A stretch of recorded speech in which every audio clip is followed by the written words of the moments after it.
I want to keep the cows. I want to keep milking the cows. I want to do this. I love the milk. I see the value in it. We're adding to other people's lives. We're adding to our life. And I don't want to stop. In my opinion, and yours I know, diet is king, exercise is queen. Oh yeah, you cannot run off a bad diet. If you're looking to change the scales, literally, then you start that with diet. And it's not reducing the number of calories. It is changing what those calories are. And so were I to intervene, that's where it would start.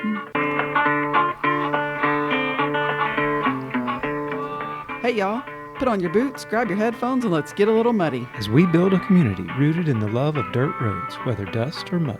Welcome to the Dust or Mud podcast. All right, hey y'all. Hi. Welcome back to the Dust or Mud podcast, episode 4. This week we're going to talk about poultry. Yes, we are. Chickens. Yeah. All of our feathered friends. That's right. If you missed last week, it was focused on Shelley and I and our relationship, and the joys of a shared goal was the title. And we really discussed working with each other and getting used to that and really getting to know each other.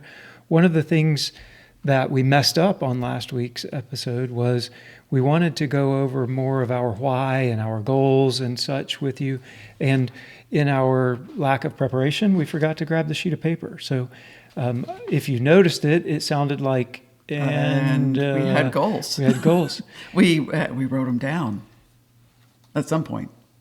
Moving on. And that's what it sounded like. That's right. So we wanted to go back and go over those with you. So I actually got to meet Simon Sinek before I knew who he was even, and was really impressed with him. And one of the books that meant a lot to Shelley and I both was Start With Why. And so as we were starting the thought process behind a farm enterprise, we started with why. And Shelley's got the sheet of paper we wrote down in January of 2021, 6 full months before we retired and before we had even closed on this property. Were just pretty much dreaming this whole thing up. Yep. And if we're going to dream up something and we're going to do it, we've been taught for so many years to have a goal. That's right. Set your goals and then have something to shoot for. But we actually started with why. But we did start with why. And for that, the why that we wrote down, it was to raise natural food so that our family can be together and healthy. And that was written on, we came up with that on February 28th, 2021. So we really focused in on the food, and getting from the grocery store to not the grocery store. And being able to be together, which if you hit our goals, was number 1 was be together. Yep. Number 2, grow our own food. And we highlighted grass-fed beef. Yes. I think we had bought a grass-fed beef, and that's why it was very much in our minds. Yeah. And then number 3, to regenerate the soil so that we can impact the land. Yeah. And we knew at that time the style of farming that we wanted to do. Yes. Correct? Yes. And then number 4 was create a profitable business to fund the goals 1 through 3 and life in general. Right. So those were our 4 goals. We had a mission statement, Your Food, Our Mission, and that's on our website now. And our vision statement, we looked 5 years into the future and said, by 2026, we will have a profitable, sustainable farm that humanely raises natural food. Our immediate family farms together. Through an online presence and home deliveries, our current reality, we know that we have added shipping and farmers markets, but through an online presence and home deliveries, our extended family customers has grown to 500 local families. So that was our vision where we thought we would be and wanted to strive towards in 5 years. We are just barely 2 years into that. And I would say that as far as looking back at our goals, I think we did a pretty good job of capturing where we wanted to go, and I think where we could be, within the realm of possibility as a small business. Yeah. And I think that with the exception of goal number 4, create a profitable business that funds everything else, I would say that we're definitely meeting those goals. We are together. We do grow our own food. We have grass-fed beef in our freezer, and we're selling it to other families. We are regenerating the soil, and we're working towards number 4. Yeah. We did create a business. It is becoming profitable-ish. Maybe. Yeah. I don't know at this point, knowing what we know now, how profitable farming is at all. Yep, but I think it can support itself, and we're itself. definitely striving towards that. And then as far as the vision is concerned, we're well on our way to that 5-year vision now.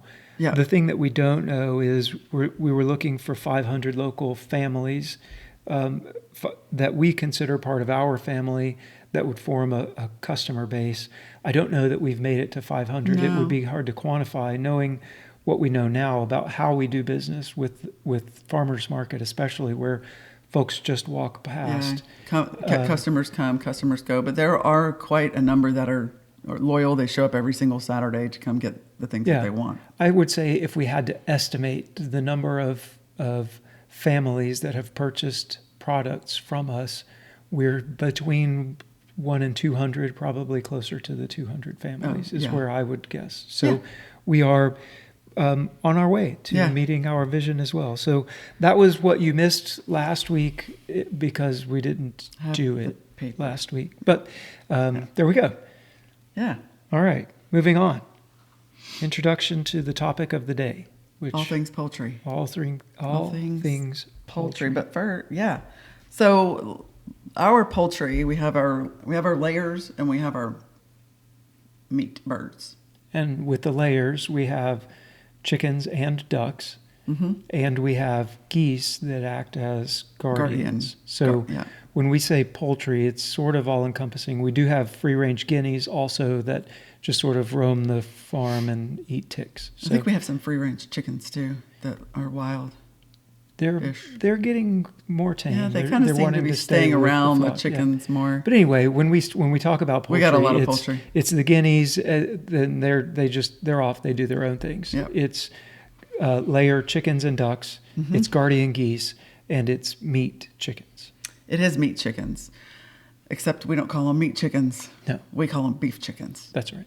And we call them beef chickens because our youngest daughter, Makaylah, when we first got our set last year of meat birds, we were going to go and feed them or water them.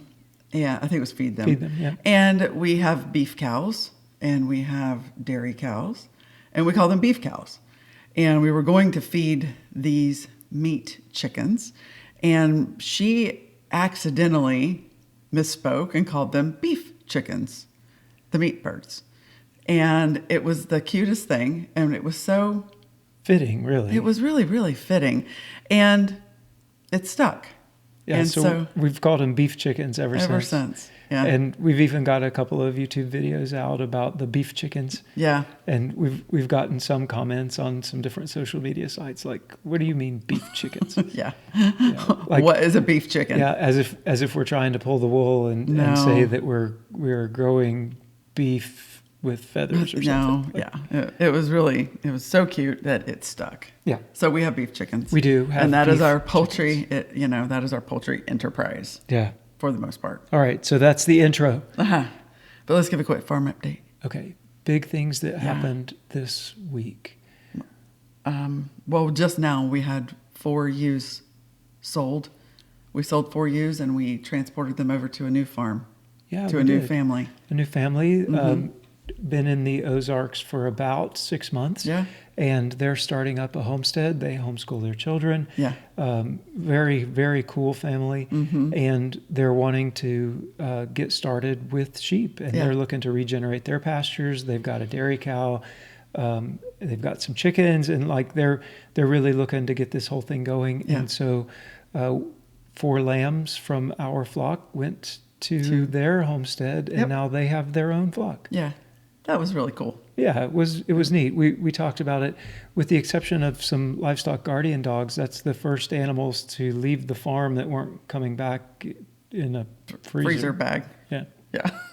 So that was pretty neat. Yeah, it was really neat. Yeah, I'm really excited for them to get started on their sheep adventure. Yeah, definitely. I think the other big thing on the farm this week, other than it's really hot, and I understand it's hot all over the country, so but it's really hot, oppressively hot. Pushing 120 for a heat index, and that's hot. It's made us shift our schedule fairly significantly. Yeah, we're getting started about an hour and a half earlier in the mornings, basically right at when the sun first when light. we can see.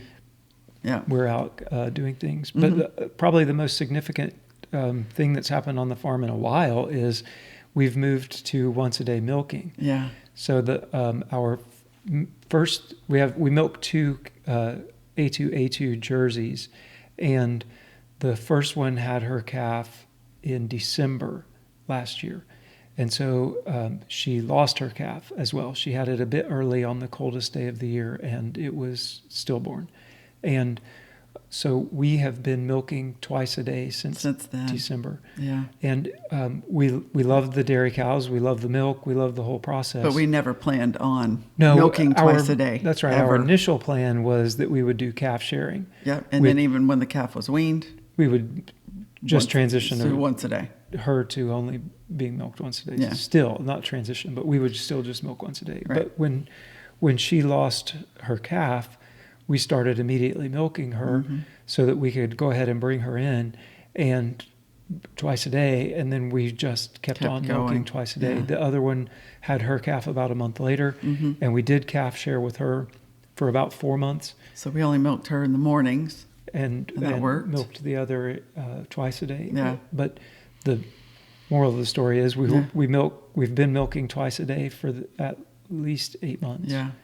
And we made the decision. It's hot. Their production has gone down. We cut back a little bit on their feed, and we said we're gonna switch it up to once a day milking. And we made the decision yesterday, actually, and it was like even this morning. We keep track of our daily harvest on a board, and even this morning I asked Shelley, I'm like, we didn't write it down. How much was it yesterday? How much milk did we get last night? It's like 0. Remember, we didn't milk. We didn't milk. Oh yeah. Oh yeah. It really was. Whenever we started homeschooling, like when we started homeschooling the kids, and they didn't go get on the bus that first time, it was really weird. Yeah. It was really weird to not do that. And so, but I can tell you, last night it was really kind of weird. That moment where we withdrew Rebecca, our oldest, from school, was one of the most freeing moments, like an impactful single moment in life. I think I felt freedom right there more than any other time. Maybe than any other time in life. Yeah. When we made that decision that we were going to... Well, this felt really akin to that feeling. We were going to take our children back from the state. Yeah. And this was very close, oddly enough. I'm like, we don't even have to do any of this, Wow. But we want to. And that was one of the things that I told you was I want to keep the cows. I want to keep milking the cows. I want to do this. I love the milk. I see the value in it. We're adding to other people's lives. We're adding to our life. And I don't want to stop. And we want to enjoy it. And we want to enjoy continuously, because we've got, 10, 15 years of this. And we love these same cows. We absolutely love it. And if you don't know us, one thing we don't do, we don't quit, but burnout is a real thing in homesteading. Burnout's a real thing in farming. Burnout's a real thing in a lot of sectors of life. Yeah. And the last thing that I wanted, as it was starting to creep up on me, I didn't want to burn out. And it's like something we need to adjust. Let's shift, pivot, make some adjustments. And man, we just kind of decided with this heat, and both of us immediately felt freer for that decision. Yeah, it was really interesting. I mean, all the way down so much to time back. When we can take a shower and clean up from work, per se. When you're milking in the evenings, it's when you eat, dinner. When do you eat dinner? When do you cook dinner? Is that Right. before you go to work again, or is it do you wait until after you milk and then it's 8:30 Right. when you start cooking? Like it's just Oh man, It was- because that's like an hour's worth of work Yeah. plus some in the middle of your evening when you just kind of want to sit down. So it was an impactful decision It for was. us. It was and really good. As of one day, we like it. And they did very well. Yeah. They did not. No signs of any ill. No issues. No The cows issues. adjusted They very adjusted. well. Yeah. Yeah. They were glad to see us. That's right. But they adjusted well. Yeah. So I yay. think those are probably the two biggest things on the farm this week. Yeah. That was so good. Very good. Okay, so your poultry enterprise. Yeah. Yeah. Specifically meat birds, right? Well, Let's talk about all of them. Yeah. Okay. We were going to start with just why did we decide to begin with poultry in general? Well, for one thing, because why? we have had poultry in the strangest of places. Do tell. Well, I remember Alabama. Okay. Prattville, Alabama. Yeah. Living in the suburbs outside of Montgomery when you were at Maxwell Air Force Base and had to have some chickens. You were absolutely against it, but we did it anyways because your mom and I came home with those things. That's true. From the farm store. They had baby chickens. So we got chickens.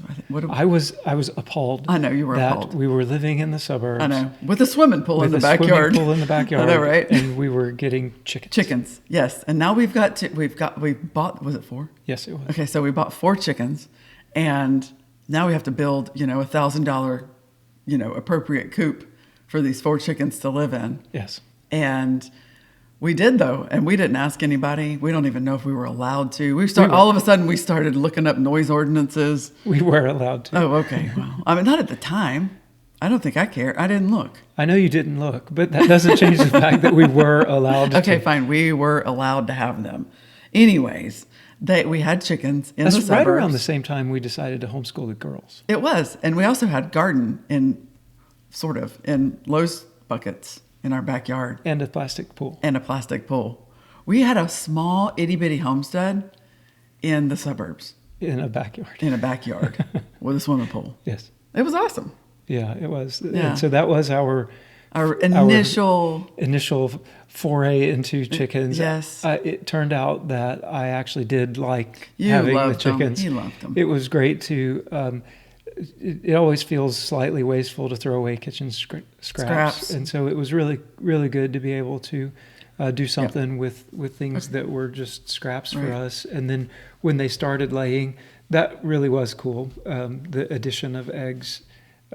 Like a garden, you're taking care of yourself. Something to take care of your own self. Yeah, you're making your own food. Yeah. I realize the chickens are making it, but you're making your own food, and so that was really neat. And so that was our first intro to poultry. From there, they went and lived out the rest of their days at my parents' house as we had to move on base after that. Yeah. But then when we were in Maryland, we also got some chickens. We had a garden. We were living in the suburbs, and we got more chickens. And again, it was legal. It was legal. We were allowed to have up to 6. We try not to do illegal things. That's right. We were allowed to have up to 6 hens. Yes. We couldn't have any roosters, and we couldn't have 7. That's right. So we had 6 hens. That's what we did. Yeah. And it was great. And we really appreciated being able to grow some of our own food. Not to mention farm-raised eggs are so really much good. more delicious. Yeah. So that was our start. And so when we talked about the whole farm business and moving here in general and wanting to do farming, there was never really a discussion about poultry. We were having chickens. That was just going to happen.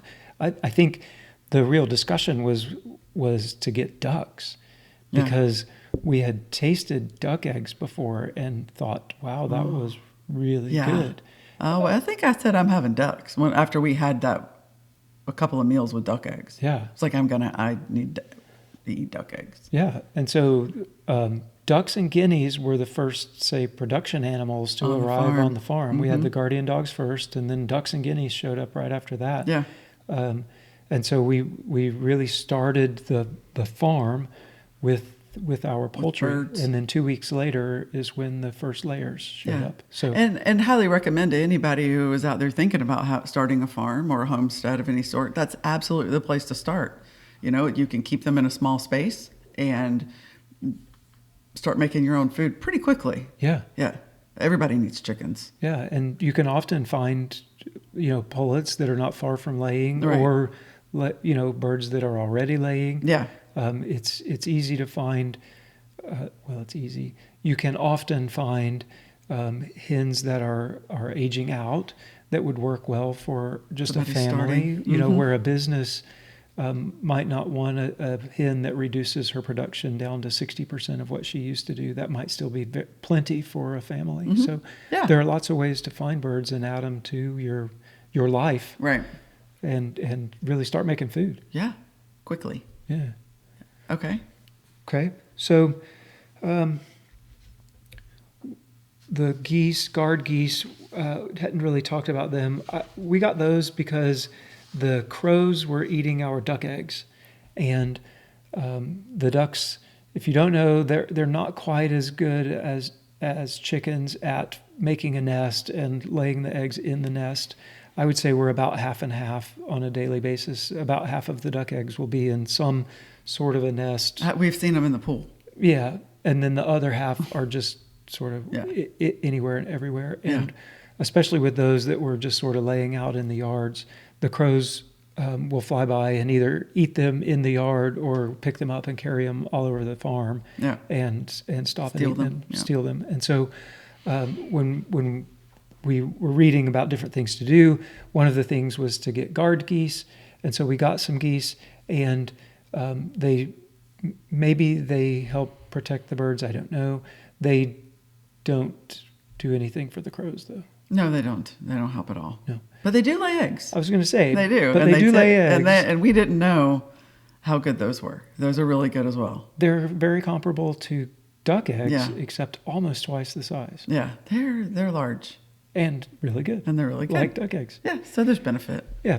I don't know that it's the benefit that we wanted when we got them, I don't know. but there is benefit. Okay, so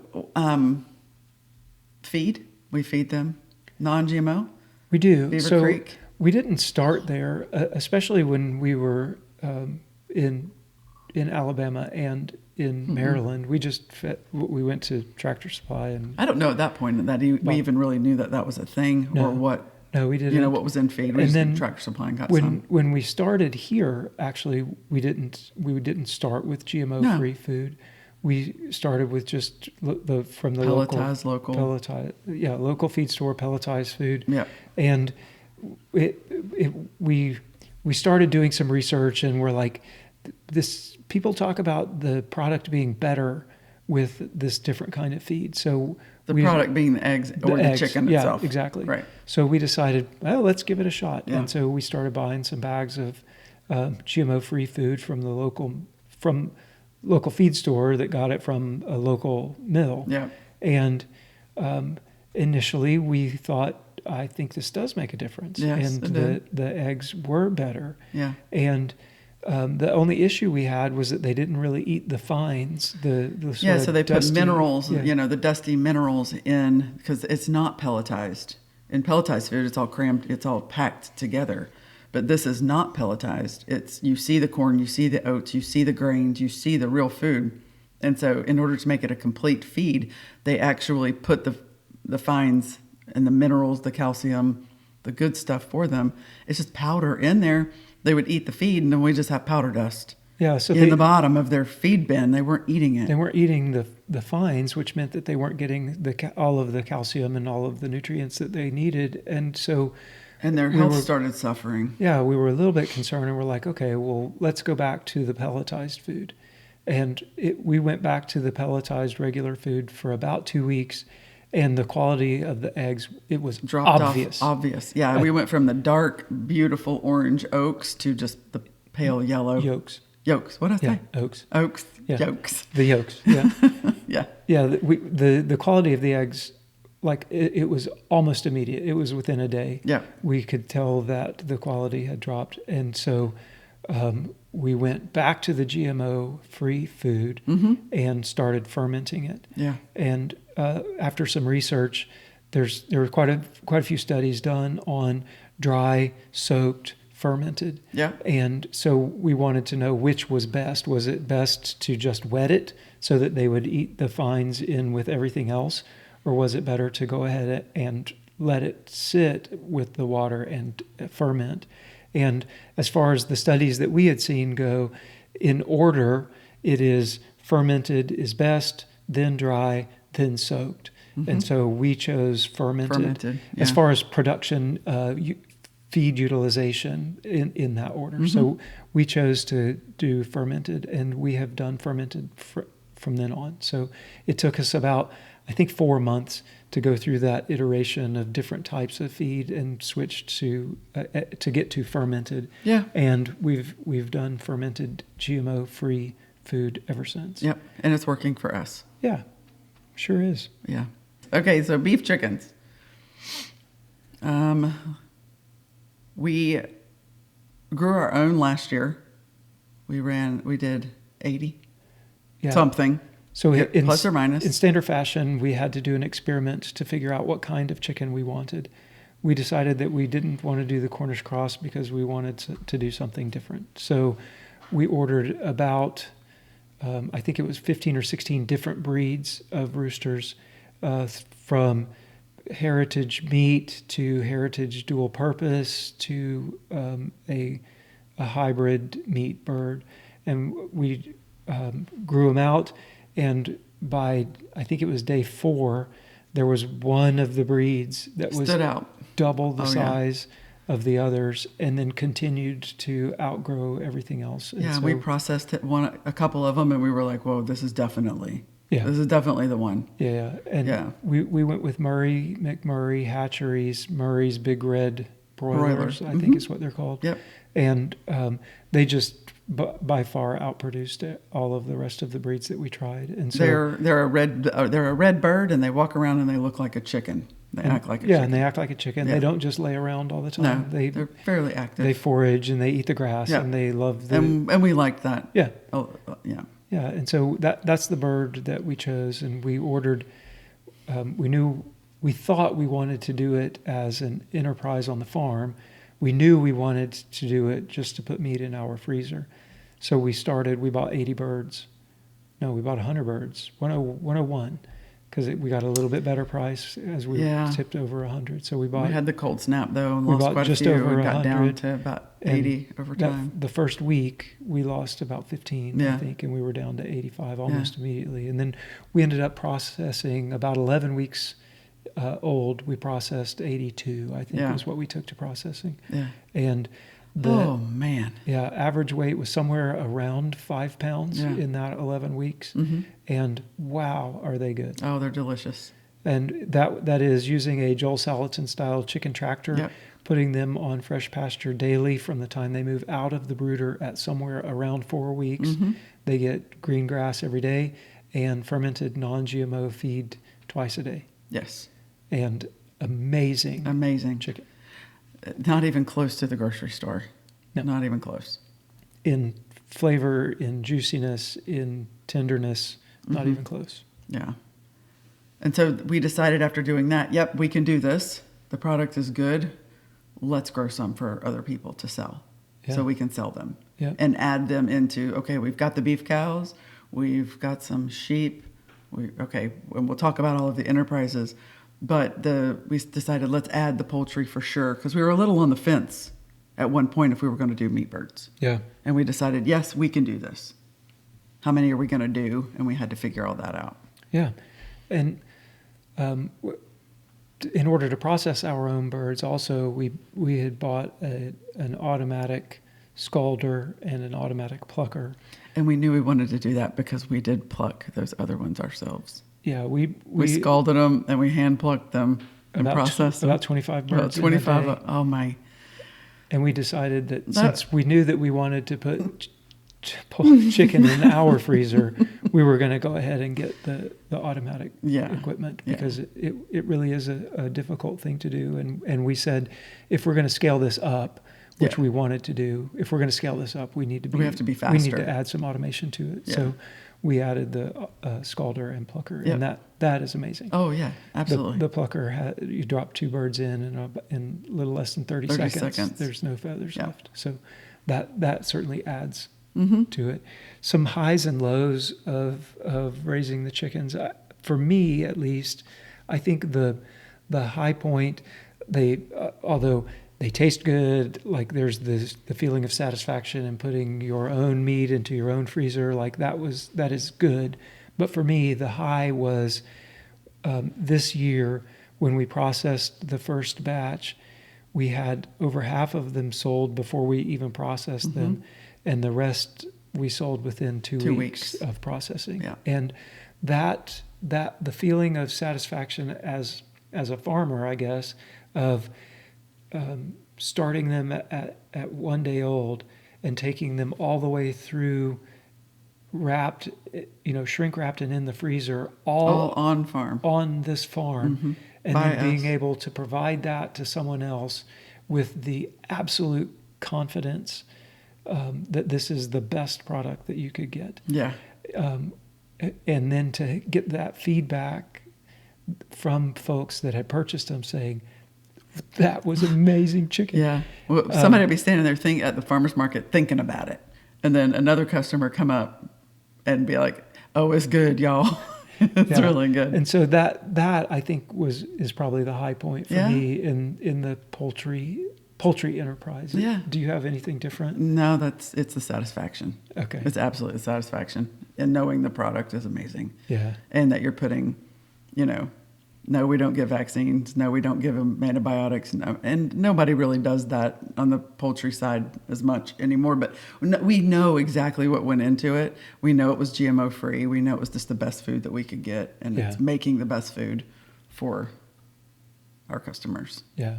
And ourselves. For on the low side, like what was the low point for me, it was the current batch of chickens that we have out on pasture right now.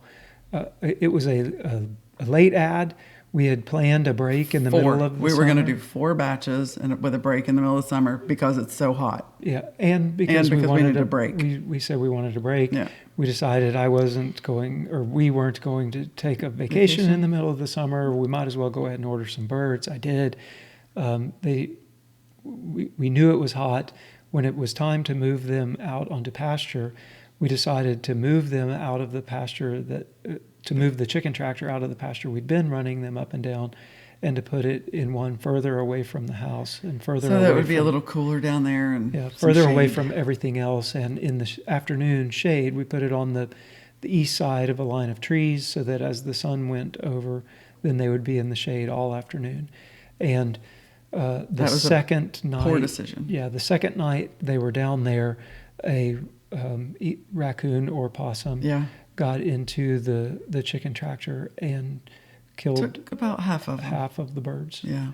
And so, there weren't as many in there. There were only like 40 something in there. Right. But we did lose almost half of them that time.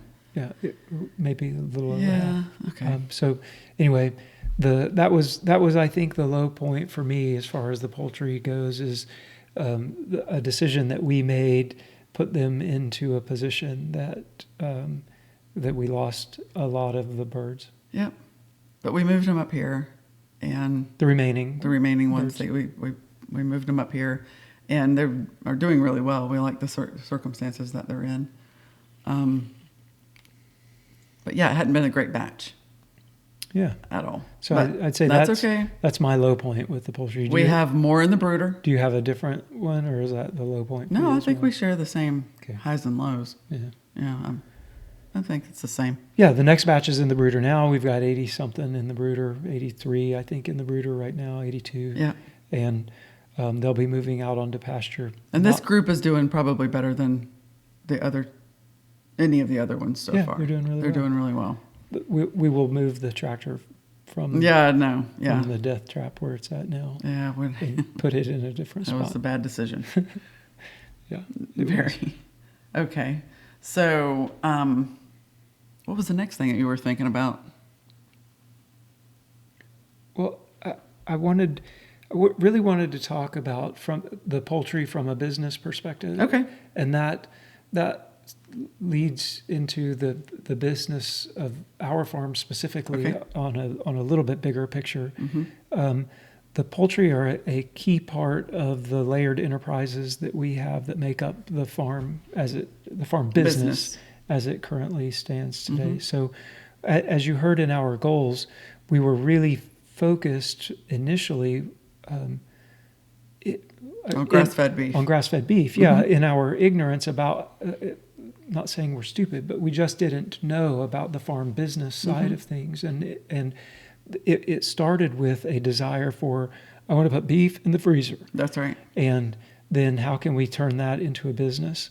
And especially when you're looking at grass-fed beef, from the time that the cow is bred, she carries for 9 months, and then you're looking at least 2 years, if not 2.5 years, probably more, after that, to feed out that steer or whatever animal until it's time to process it. So you're looking at a 3+ minimum years of 36 months. You're looking at a minimum of 3 years to go from, hey, I've got a cow and I want to raise some meat to put in the freezer. And so when you're looking at 3+ years and you're trying to run a business, the lack of cash flow in that model is you just can't do it. Like you can't. It's a long game. Yeah, it's a really long game. You have to have an exorbitant amount of capital up front in order to get started and carry the business for at least 3 years before you can ever sell the first product. If you're gonna start with, I have a cow and I'm gonna sell beef, it's going to take you a long time. Right. And so as we started learning more and getting more into the business side of the farm, it became evident, obvious, that we needed layered enterprises, and the layering is based on the time that it takes to get the product from beginning to end, basically. Yeah. When do you get it to when can it be in someone else's freezer or someone else's household? And so what we learned was that we need some things that are much more immediate than 3 years. Yeah, we have to have cash flow. So we need the daily, kind of monthly or every 2 months in there. And then you have 6 months, a year, and then 3 years. Yeah, so as we started putting it together then, in order, we have eggs that are produced daily and milk that is produced daily. And we're able to collect, gather, whatever you want to call it, and sell those things on a daily basis. Now, the amount that you're getting for it is obviously less, but it's cash flow in. Yeah. And cash flow in for a business is a necessity. Yeah. And so you've got the milk and eggs on a daily basis. And then the next thing is the beef chickens. Yep. And from the time they show up on the farm, you got 10 weeks later. So 2.5 months later, from the 80 birds that we processed the first time, I think it was 375 pounds of meat or so. Yeah, that's a talking point by itself. Yeah, from a business, okay, we can go there, but from a business perspective, very quickly, now in 2.5 months, you've turned a day-old chick into chicken frozen that now you can sell and put in somebody's freezer. And then from there, you've got the pigs. So you bring in pigs, we bring them in at about 8 weeks old. They stay on the farm for 6 months. And in 6 months, then each pig gives you about 200 pounds of pork that you can now sell, put in someone's freezer. Yeah. So we've got a daily, we've got 2.5 months, we've got 6 months, then you've got lamb. And lamb from, if you take it from in the same timeline as the beef, a ewe is pregnant for 5 months, and then once the lamb is born, you've got 1 year to process that lamb. So somewhere between 12 and 17 months, I would say, is really what you're talking about when you're talking about lamb. So 6 months on the pigs, say an average of 13, 14 months for the sheep, and then we've already talked about the 36 months for the cows. And so while you're waiting on the 36 months for the cow, you've had 2.5 batches of lambs. You've had 6 batches of pigs. You've had however many batches of chicken Depending you on how decide many, to do, yeah. right? And you've had 3 years worth of daily eggs and milk. With the farming that we do, with the poultry exemption that we have, we can do 1,000. In the state of Missouri, we can do 1,000 birds on farm and sell them like that. So you could just, even if you said 1,000, we could do 1,000. Yeah. And so as you start to layer those enterprises, then now you can see how you can start bringing in cash flow. Mm-hmm. And as the cash flow comes in, then that helps buy the feed for the hogs. And then as the hogs come in, that helps buy the feed for the dairy cows. And as you sell the milk, that helps buy the next batch of hogs. And so like now you have an influx of cash. And there's not enough of anything to buy hay. Well, I'm sorry. Anybody seen the hay prices these days? I suppose you could sell a small child. Maybe, I don't know. I'm not sure what you would have to sell to afford I don't hay. know. Hay is so expensive right now. Yeah. Anyway. Yeah. So the beef chicken. Can we go back to the beef chickens? Please. And the 345 pounds. Yeah. That you were talking about. I think it was 375. Oh, 375 pounds. That is 375 pounds of protein in 10 weeks. That was an eye opener exactly. for us as we did that. We had the first beef we had processed. He weighed in, the first one we sold. He weighed in at around 800 pounds, and like freezer meat out of the whole deal, it was just under 400 pounds of meat in the freezer, and we didn't think anything of it really, because that's just the conversion when you go from live weight to hanging weight down to what you actually have in the freezer. And then when we processed the first batch of chickens after having them on the farm for 10 weeks, we added up all of the weights, and it was 350 plus, whatever it was, 350 plus pounds of protein in the freezer. It was like, what? Wait a minute. Wow. That was really cool. That was cool. Yeah. Now, I'm not saying that chicken and beef are comparable or equal or any of those types of things, but when you just look at it from a pounds of meat in the freezer perspective, you can put a lot of meat in the freezer when you're talking about chickens. And people that raise rabbits, they find the same thing. You can get a lot of protein in a fairly small amount of time. And people love chicken. Yeah. That's right. Yeah. That's true. It's a hot item. Yeah, it is. All right. What's the future? What are we doing next with poultry? Well, we're going to finish the season. Okay. We have this batch left, and then we have one more. We do. We'll put some in our freezer. We have some growing. There's only a few left. We're going to cut those up.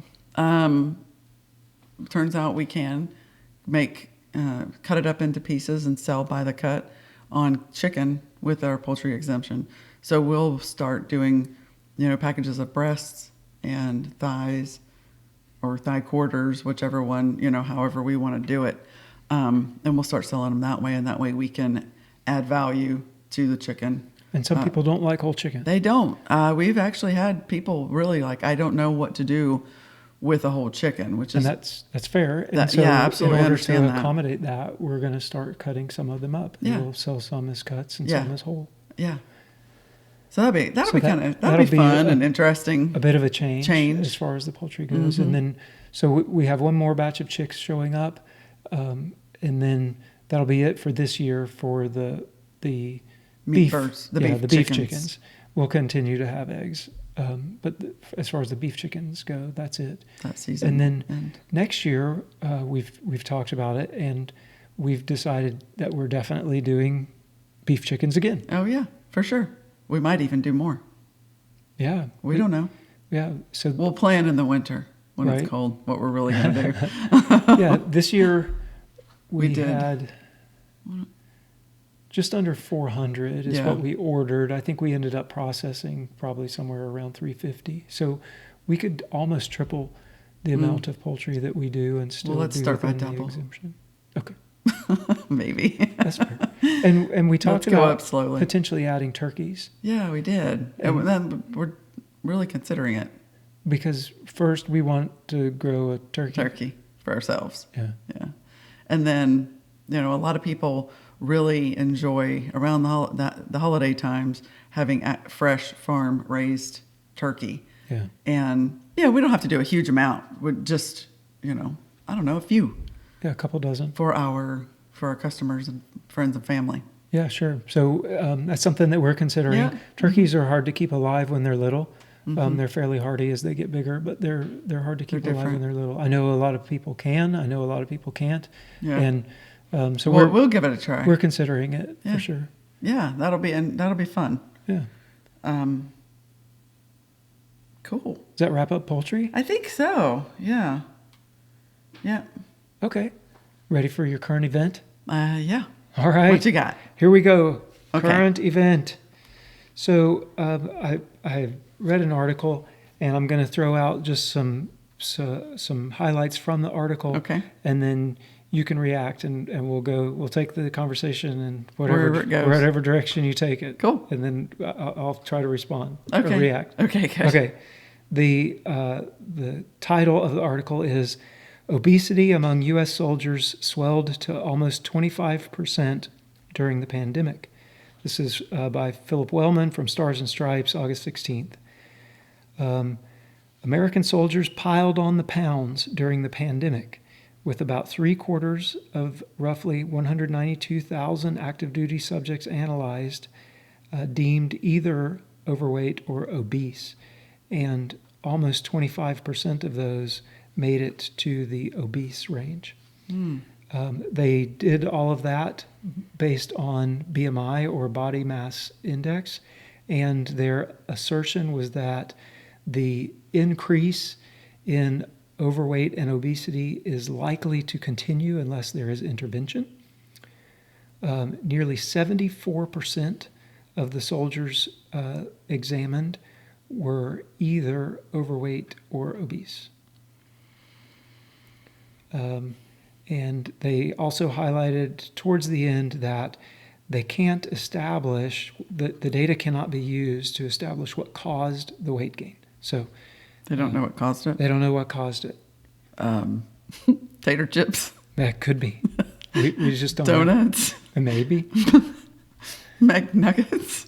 I couldn't know. The study says they weren't able to determine what caused it. What caused. Okay. Yeah. So, what not working? What do you think? Maybe, because I know a lot of the military during the COVID was just kind of sent home for a little while, and they really didn't even go to work. And that was one of the things that the article did highlight, was that it was generally amongst the lower enlisted ranks who live in the dorms and are on go to the dining facility for their meals and are used to having organized physical fitness. Yeah, and then they couldn't do that. Everyone was sent home. There was no organized physical fitness, and you just went to the dining facility. Yeah. Wow. So, any thoughts? So our military is fat. No. Well, it was a study of the Army in specific, and 3/4 are either overweight or obese, given the parameters of body mass index. Okay, from fair enough. American body mass index perspective. Body mass index is warped to me, anyways. Okay. I'm pretty sure that the numbers are they're very hard to achieve. I think all the people that I know that I think are thin are probably on the body mass index. They're probably considered overweight. So I didn't look at it from a perspective of individual people, but I did look at it from because it's just a ratio of height to weight, and then they come up with a number, and it's in centimeters and kilograms and all of this stuff. But anyway, you end up with a number that is your BMI, and then from that you can determine, given a specific height, what is healthy. I use that in quotes. From a medical perspective, what is a healthy weight? So the average height male in the United States is 5'9", So what does that mean they're supposed to weigh? What does the study say? Or what is the national if by BMI? supposed to you mean normal. Okay. Normal, according to that, normal weight for an average height male of 5'9" is between 125 pounds and 169 pounds. 125 pound, 5'9" man is normal. That's normal. Yes. Well, okay. Well, it's on the low end, but that's interesting. You tip overweight at 169, 170 pounds. So overweight is 5'9", 170 through 202 pounds. And then obese is considered 202 and above. Okay. So for a 5'9" frame. That's interesting. And then for females, now average female height is 5'4". You tip overweight at 147 pounds, and you tip obese at about 176. Well, I think if they're basing it on that information, some of it, maybe we don't have a fat military. Maybe the information or the charts that they're having to use in order to determine that are kind of off. Yeah, could be. A little bit. I mean, I know that everyone kind of sat home and got rotund, a little bit during the COVID thing. But my question is, okay, if something doesn't change, there's going to need to be intervention.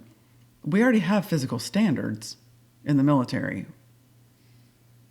They have tests they have to pass. Yes. They have a height, weight. No, they don't have height, weight. There is no weight standard anymore. Correct. They've changed that recently, right? So there's no standard. But they have to pass the test. If they don't pass the test, is it kind of like, I don't know, stealing in California? Like there's no real consequence anymore? I honestly don't know for the Army. I know for the Air Force, the consequences are grave. Oh. For as far as your career is concerned. Okay, but if everybody's that way, we have no military. We got a national security problem around our waist. That's the assertion of the article. Okay. I think I take it I can look at it in a few different ways. One, I believe BMI is a flawed way of determining this because you can be very, very fit and very, very muscular. Very heavy. And quite heavy and tip the BMI into obese. Yeah. And really you're actually in great shape. Right. So I think that BMI is a fairly ridiculous way of doing this. And if we're going to make any changes, especially on a mass scale, as far as like intervention is concerned, we better come up with a better way of determining. Let's start somewhere different. Let's start somewhere different. Yeah. That could actually evaluate whether or not a person needs intervention. Okay. So for me, that's the first thing is you've created a headline that we have a readiness problem in the military due to obesity.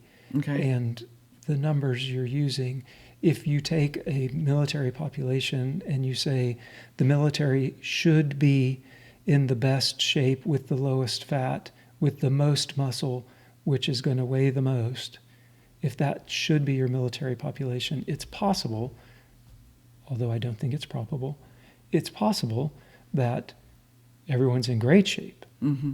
I don't think that's the case. No, but I don't think so. But I think that we should start from something a little So did firmer. So in the study, there was nothing mentioned about what was the percentage of pass-fail rate on their PT tests or anything? Nope. So we don't care how physically fit they are, just on this particular study. That's correct. Now we do care how physically fit they are.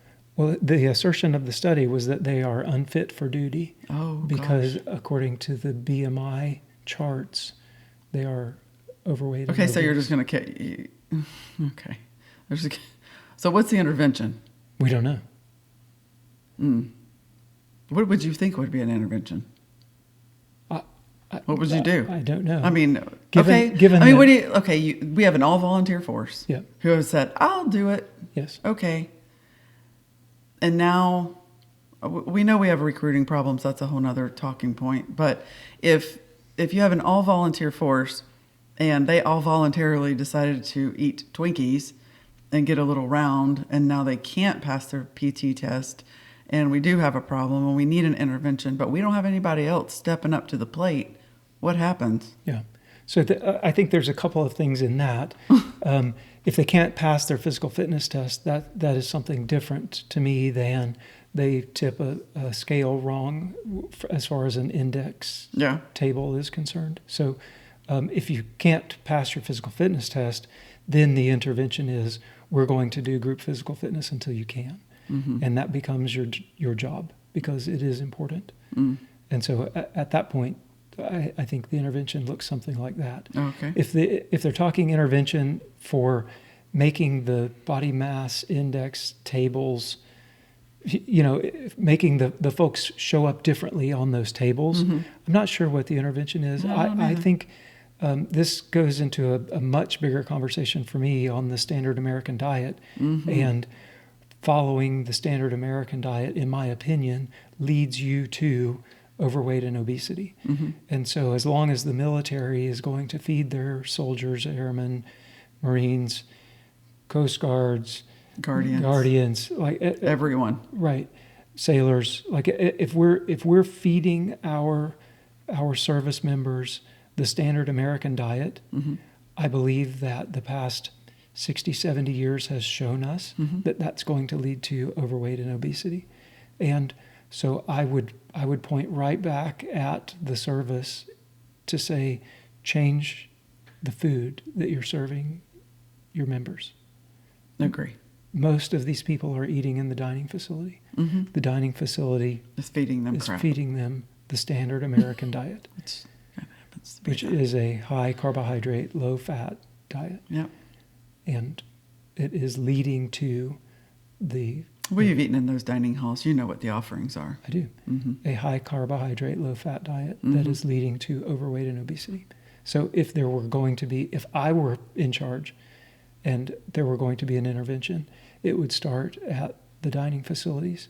In my opinion, and yours I know, diet is king, exercise is queen. Oh yeah, you cannot run off a bad diet. If you're looking to change the scales, literally, mm-hmm. then you start that with diet. Mm-hmm. And it's not reducing the number of calories. It is changing what those calories are. Mm-hmm. And so were I to intervene, that's where it would start. Mm. Yeah. I'd be there with you. Huh. That's an interesting current event. Yeah, you're welcome. Yeah, thanks. Appreciate that. Yeah, you just always come with the coolest topics. All right. Goodness. Wow. They need to do something.